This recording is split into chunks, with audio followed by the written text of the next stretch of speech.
A sorte está botada, o xurado xa delibera sobre o grau de culpabilidade do chicle no crime de Diana Quer. Este mediodía os 9 membros retiráronse a analizar as probas presentadas durante as 11 xornadas que durou o xuizo. Hoxe a defensa presentou o seu alegato final e aproveitou para sementar de dúbidas toda a investigación e o trato recibido por José Enrique Abuín. Que tal, saudoso? Chicle pola súa banda aproveitou o seu dereito á última palabra para pedir perdón. En menos dun minuto imos ata os xulgados de Santiago. Antes titulares.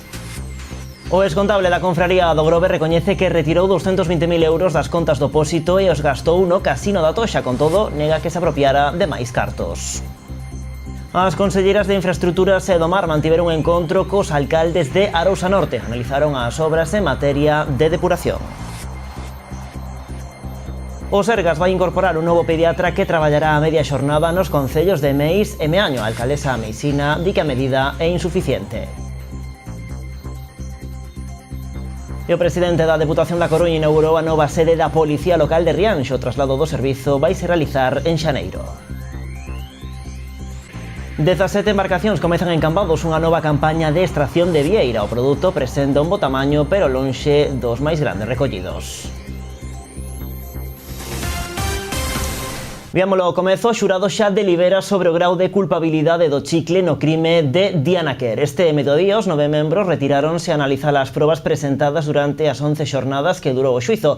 Hoxe a defensa presentou o seu alegato final que aproveitou para sementar de dúbidas toda a investigación e o trato recibido por José Enrique Abuín. Pola súa banda, o chicle aproveitou o seu dereito á última palabra para pedir perdón.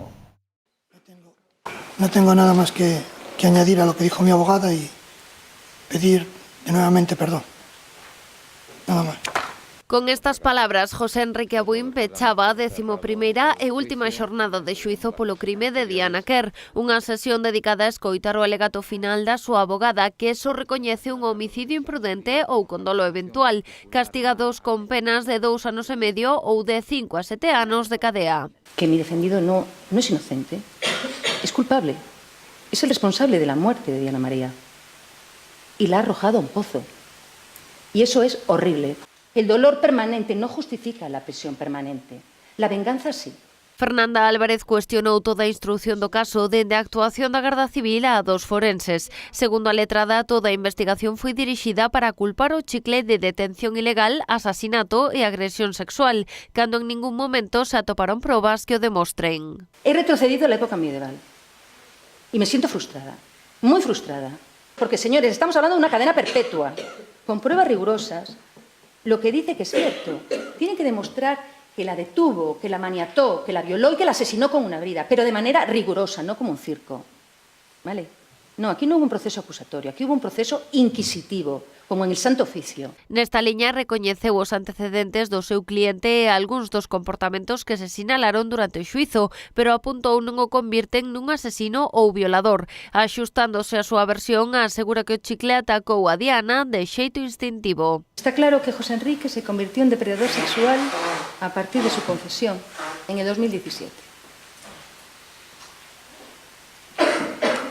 Un ratero, trapichea con drogas, podrá ser más o menos baboso y pesado con las chicas, pero de ahí un depredador sexual, asesino en serie de mujeres, pues sí, estaba en la playa. Porque ante esa tragedia de haber matado a una niña, puedes hacer 3 cosas. O te pegas un tiro, o confiesas y vas a la cárcel, o te callas y tratas de hacer una vida normal. A letrada foi especialmente dura co tratamento que os medios de comunicación deron ao caso. Acusounos de montar unha película de terror. Hasta le han privado de nombre y de apellidos, el chicle, porque es así más terrorífico, porque vende más. Es esta persona, porque es un ser humano que le han tratado como un monstruo. Todos os medios de comunicación. Tamén se dirixiu o xurado apelándoos a empregar a razón e non o corazón á hora de decidir o grau de culpabilidade do chicle. Bueno, como xa dicíamos ao comezo, o xurado xa delibera sobre este caso. Tralo o remate do xuízo, as partes reuníronse para redactar o obxecto do veredicto. As preguntas ás que terán que responder os 5 homes e 4 mulleres que compoñen o órgano en base a se consideran determinados feitos probados ou non probados. O magistrado presidente da sala explicoulles o funcionamento do proceso o que se enfrontan, que os manterá illados ata que se faga público o resultado das súas deliberacións. En función da súa decisión, será o tribunal profesional o encargado de determinar a pena que lle corresponde cumplir a José Enrique Abuín. Recordemos que fronte á condena que solicita a defensa por un homicidio imprudente ou con dolo eventual, castigados con penas de 2 anos e medio ou de 5 a 7 anos de cadea, Fiscalía e a acusación particular reclaman a prisión permanente revisable. Hoxe o xuíz Ángel Pantín pedía ao xurado responsabilidade e independencia absoluta á hora de tomar a decisión. Dependencia absoluta. Ustedes tienen que tomar la decisión con arreglo a su conciencia y excluir cualquier otro factor que pueda perturbarles en esa independencia. Lo que hayan visto, lo que hayan oído, lo que les hayan contado fuera de esta sala no existe, no debe existir para ustedes. Solo deben decidir con lo que han visto, porque ustedes lo han visto mejor que nadie. Todo el tiempo ahí, atentos, y con espíritu crítico tienen que valorar todo lo que ha pasado por delante de ustedes para tomar esa decisión. Y en segundo lugar, esos deberes de responsabilidad y legalidad. Están realizando una función muy importante, son seguro conscientes de ello. Creo que hay pruebas e indicios suficientes para condenarlos por los 3 delitos que hemos acusado y obviamente ahora la decisión estará en manos de los jurados, ¿no? El perdón que pide al final también lo pidió en el caso de Tania, ¿verdad? Y cada vez que comete, él sabe lo que hace. Él sabe, era consciente de todo lo que hacía desde un principio. Creo que donde tiene que estar para vosotras las mujeres es en cierto sitio que debe estar permanentemente. E segunda xornada do xuízo polo desfalco da Confraría do Grove, o excontable único acusado recoñece que todo o diñeiro que retirou das contas do pósito o acabou gastando no casino da Toxa. Fabricio Fernández recoñece que fixo iso con 220.000 euros entre os anos 2009 e 2010. Con todo, nega que se apropiara dos cartos restantes que lle imputa a Fiscalía ata chegar ao $500.000 de euros.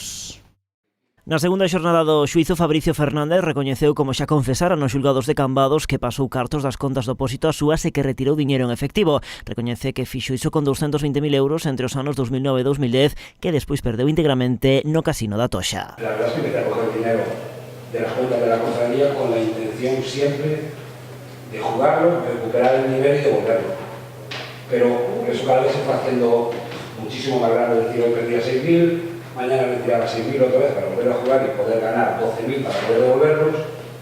Los perdía hasta que, bueno, que llegó un momento en el que la bola se hizo tan grande que me fue completamente imposible ya la opción de devolverlo. O excontable autodenunciouse nos xulgados de Cambados no ano 2010, segundo relatou recomendado pola Asociación Galega de Xogadores Anónimos, na que entrou para afrontar a súa ludopatía. Insiste en que non se trata dunha estrategia de defensa, senón dunha enfermidade obsesiva e incontrolable, dixo, que ella arruinou a vida. Esto deja de ser un juego social, una diversión, a ser realmente para mí un problema extremadamente grave. Es decir, yo necesito jugar, los impulsos míos para jugar son enormes. Yo necesito jugar, yo me gasto el dinero no solo de la Confraría, yo me gasto el dinero de mi familia, todo el dinero que tiene mi familia. De hecho, eso me cuesta el divorcio. Con todo, o excontable nega que se apropiara do diñeiro restante que lle imputa a Fiscalía ata chegar aos máis de 500.000 euros. Rexeita ter collido cartos procedentes das contas da lonxa ou da súa peixería porque, segundo asegurou, tería que deixar xustificante. Nese caso, di que foi el mesmo o que observou e denunciou cousas raras. Yo sigo advirtiendo que hai pérdidas y que veo cosas raras en la contabilidad de esa pescadería y que por favor llamen al auditor para que venga a mirar qué está pasando en la pescadería, porque yo tampoco puedo determinarlo. Sobre a retirada de cartos do Banesto de CaixaBank, que se efectuou só coa asinatura de Fabricio, a pesar de que tamén era precisa do expatrón, o excontable sinalou que se trataba dunha práctica habitual, agardando a que o patrón asinase cando volvese do mar. Pola súa banda, o expatrón entende que se debe a un exceso de confianza das entidades. Indica ademais que el non sospeitaba nada porque consideraba a Fabricio un amigo. Una persona de mi absoluta confianza y me imagino que también de la confianza por el trato diario que teníamos, ¿no? con los directores, con el interventor, el banco. O xuízo vai continuar mañá coa declaración de máis testemuñas.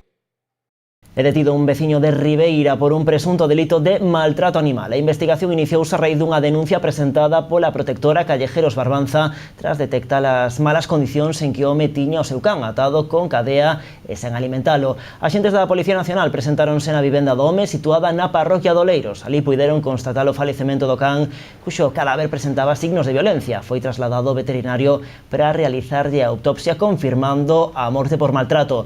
O home de 51 anos foi detido e pasou xa a disposición xudicial. As conselleiras de Infraestructuras e do Mar mantiveron unha xuntanza cos alcaldes de Arousa Norte para abordar as necesidades de saneamento da comarca. As representantes autonómicas deron a coñecer os investimentos en materia de depuración que se están a realizar na marxe norte da ría. As responsables autonómicas presentaron aos alcaldes da Mancomunidade de Arousa Norte o proxecto Sogama da Auga, unha sociedade pública para apoiar os municipios na xestión do ciclo urbano da auga.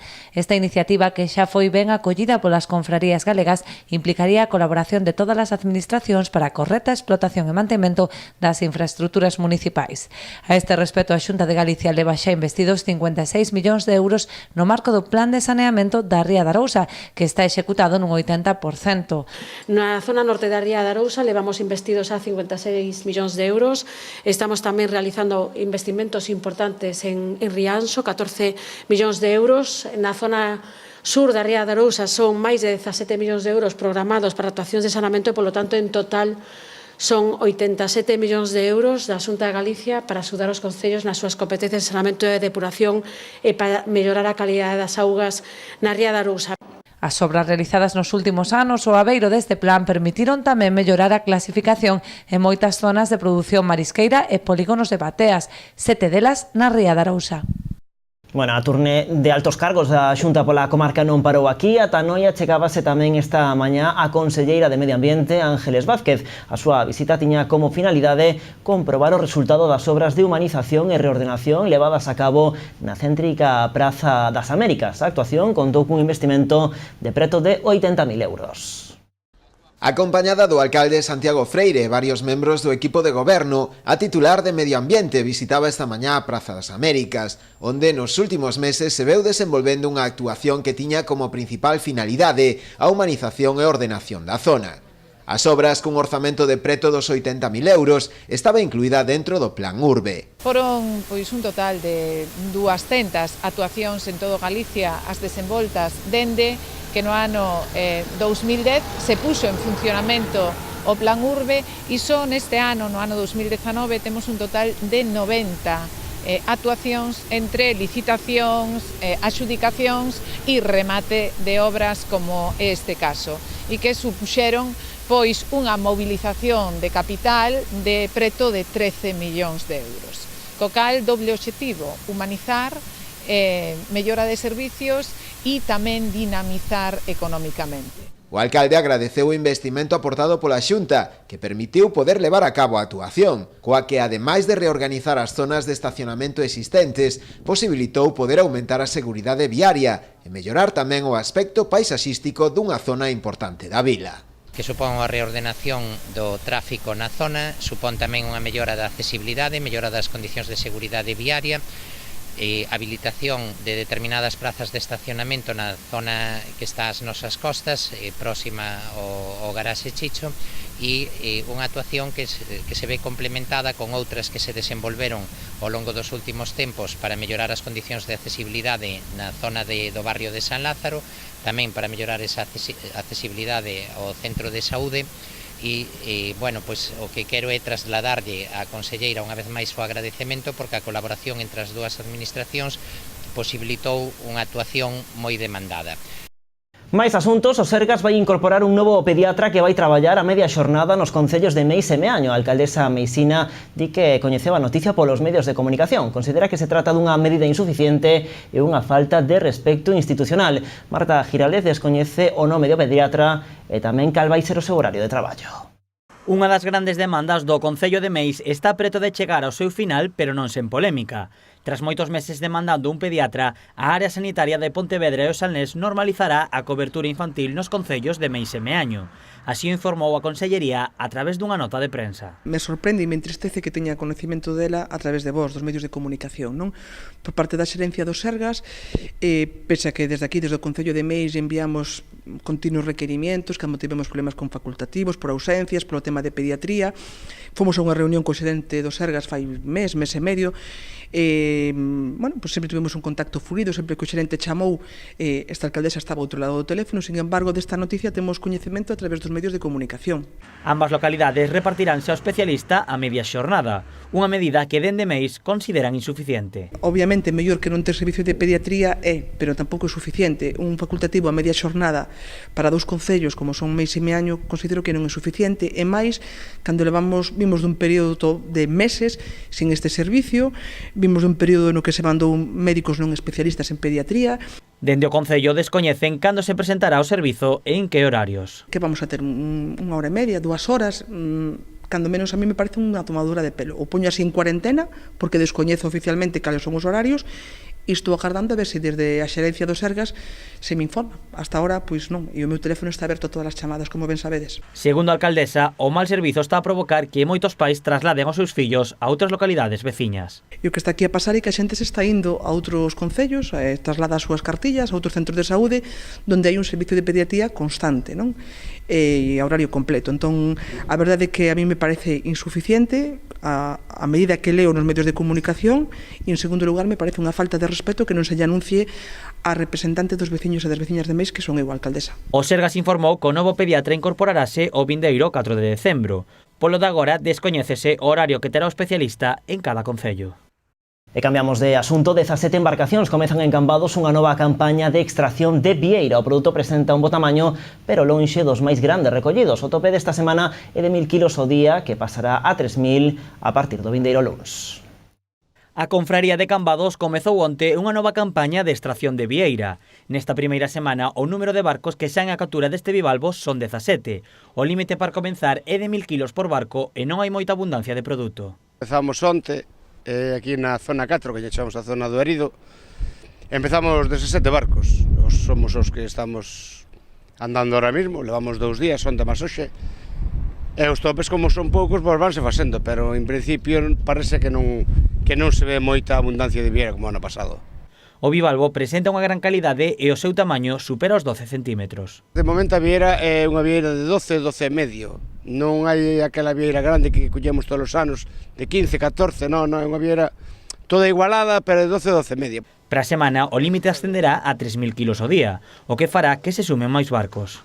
Xuntaránse máis barcos porque esta semana foi unha toma así de, vamos a chamar de contacto para empezar a traballar, porque traballamos a 1000 kilos solo diarios. Para a semana empezaremos a traballar os 3000 kilos, que é o que realmente leva a planta. A campaña comeza un mes do Nadal, unhas datas claves para a venda do marisco. A nosa campaña de Nadal é unha campaña que realmente, prácticamente casi todo que se colle, vai todo para fresco. Se vistera, vai todo para fresco, porque hai tiradas, hai despedidas, hai bodas, hai comidas, hai a famosa cena de Navidad, hai moitos eventos e realmente a vieira prácticamente non pasa a congelarse. Nestes primeiros días, os vieireiros están a traballar na zona 4. Os mariñeiros lamentan as restricións que teñen para traballar na zona 1, que é a máis próxima á illa de Sálvora e onde se atopa o mellor produto. Os das vieiras non nos deixan entrar nesta zona, non sei por que realmente. Non sei se é zona vedada, porque mándanos traballar a unha altura moi lonxe de terra, e non sei, me gustaría que alguén o supera. Pero é unha zona que é rica en vieiras, e onde salen realmente as vieiras as que lle chamamos nos as extras. No día de mañá sumarás a esta campaña a Confraría de Rianxo. Serán os dous únicos pósitos da Ría de Arousa que extraerán a vieira. A previsión en Cambados é que se retiren preto de 80.000 toneladas deste bivalvo. O presidente da Deputación da Coruña inaugurou esta mañá a nova sede da Policía Local de Rianxo. As instalacións, que foron financiadas con cargo ao Plan Único da Deputación, xa están rematadas, aínda que o traslado do servizo non será efectivo ata xaneiro. A nova sede da Policía Local de Rianxo xa é unha realidade. As obras iniciáranse hai máis dunha década ao abeiro do Plan E que daquela impulsaba o Goberno Central. Tras anos paralizadas, o Plan Único da Deputación permitiu retomar o proxecto cun investimento de máis de 100.000 euros, dotando o servizo dunhas instalacións modernas e independentes nun local situado tras a Igrexa da Guadalupe. Ata o momento viñan ocupando parte da planta baixa da Casa Consistorial.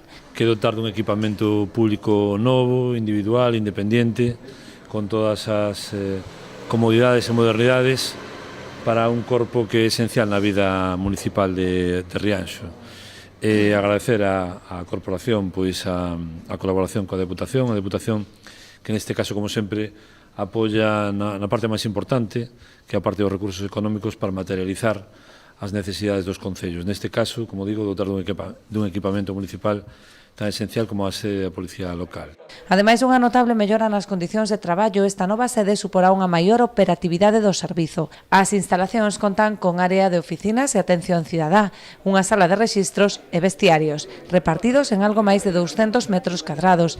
Reservouse tamén unha pequena sala na que se recolle parte da historia do corpo a través de fotos e documentos. Este servizo adquire unha maior calidade, un espazo para atender a cidadanía e para dar servizo aos veciños mellor, para o propio Policía Local, que aquí se vai sentir cunha un pouco mellores condicións hixiénicas de sanidade e de desenvolvemento do traballo, con un certo carácter tamén independente, sin estar afastado do que é a Casa do Concello. Non será esta a única obra que se executará en Rianxo no marco do Plan Único. Para o 2020 está prevista a construción do novo arquivo municipal. As rentes deste edificio hai outro proxecto que é o arquivo municipal, que está incluído tamén no plan da Deputación e que verá ao longo do ano vindeiro a súa execución. Segundo indicou o presidente da Deputación, nos últimos 4 anos desenvolvéronse en Rianxo obras por valor de máis de 4 millóns de euros no marco deste programa. E de Rianxo a Pobra, o Benega da localidade trasladoulle o equipo de goberno dúas propostas para que sexan incluídas na relación de proxectos a desenvolver con cargo o Plan Único da Deputación da Coruña. Trátase por unha banda da mellora do Camiño Real que discorre pola Ribeiriña e o Conchido. A outra solicitude garda relación coa instalación dunha infraestructura para o seu uso como vestiario e almacén para os mariscadores. O BNG presentou 2 proxectos para que o goberno local os inclúa na relación de obras a desenvolver con cargo o Plan Único da Deputación da Coruña de cara ao ano que ven, no que a Pobra ten asignados máis de 385.000 euros. Un deles unha bella reclamación dos nacionalistas, na que agora volven a insistir. O arranxo e mellora do Camiño Real, o seu paso pola Ribeiriña e o Conchido. Levamos todos os anos presentando infinidade de propostas para que dunha vez por todas se someta esta zona a un arranxo integral, porque son moitísimas as necesidades que ten. O podemos ver aquí, as fochangas que hai pola estrada, a limpeza, os accesos á praia, as luminarias, a señalítica, unha serie de carencias que dunha vez por todas xa vai sendo o momento de solucionalo. A outra das solicitudes garda relación cunha reivindicación da Confraría de Pescadores da localidade. Trátase da instalación dun espazo para uso como vestiario e zona de almacén para mariscadores. Solicitamos que se inclúa no POS dotar dunha infraestructura que lle sirva para vestiarios e incluso tamén para deixar os apeiros ou súas cousas personais cando están traballando. Tamén, dentro do que é a petición para o proxecto concreto que ten que ver cos mariscadores, tamén solicitamos, porque tivemos unha reunión con eles e así nos pediron dende a cofradía, que se coloque un foco, unha luminaria bastante potente no que é na zona de San Antonio para facilitar a vixiancia desa zona, porque un dos problemas máis graves cos que se encontran é o tema do furtivismo. E a Consellería de Educación licitou o proxecto de mellora enerxética do Colexio Plurilingüe de Palmeira en Ribeira por un importe de 635.000 euros. As obras consistirán no illamento exterior do inmoble, a sustitución das fiestras e a instalación de luminarias de alta eficiencia enerxética. Tamén se van cambiar as actuais persianas por outras de aluminio inxectadas con escuma de poliuretano que contribúen a un mellor illamento térmico. Instalaránse ademais falsos teitos cun sistema de paneis acústicos e colocarase pavimento vinílico. Estas medidas implicarán un aforro en consumo de enerxía de aproximadamente o 40% anual. É unha obra de teatro para loitar contra a violencia de xénero. A Deputación de Pontevedra leva ata Caldas a representación de Invisibles, unha obra sobre a vida de 3 mulleres vítimas da violencia machista. A representación acudiron máis de 160 escolares. A violencia de xénero non se loita un día ano, senón todos. Con esta frase, a presidenta da Deputación de Pontevedra presentaba en Caldas a representación de Invisibles, unha obra de teatro que o ente autonómico levou a Vila Termal para concienciar os máis mozos. E que mellor que o día seguinte, porque todos os días hai que loitar contra as violencias machistas, que traballar cos centros educativos a través da cultura que ten un enorme poderío de transformación, non? Invisibles é unha obra de Rede un Teatro que trata sobre 3 mulleres que foron vítimas da violencia de xénero. É unha obra que non se pode decir que sexa fermosa, pero que sí que hai que vela. Hai que vela porque nos mostra a dura realidade de moitas mulleres e nos mostra un pouco as eivas que temos como sociedade. Entón, considero que é unha obra mestra, con 3 actrices impresionantes que fan un papel pois moi complicado de facer porque está basado en feitos reais, co cal un sempre lle pon cara ás vítimas e abstraerse deso pois é moi difícil. A representación asistiron máis de 160 alumnos dos diferentes centros educativos de Caldas. Con esta obra, a Deputación busca traballar a loita contra a violencia de xénero dende a educación. Nos temos un forte compromiso e somos moi conscientes de que esta situación só cambiará cando a través da educación nenas e nenos loiten contra as violencias e a favor da igualdade de mozas, mozos, de mulleres, de homes, de nenas e de nenos. Por lo tanto, hoxe é moi impactante a obra de teatro, por lo tanto, moviliza as conciencias e ten a capacidade de facer que reflexionemos conxuntamente, non todas e todos, que eso signifique que nos poñamos en unha actitud activa contra as violencias machistas que padecen as mulleres. Tanto a Deputación como o Concello agardan que a obra cale nos mozos e os conciencie a vez que os movilice a loitar pola igualdade.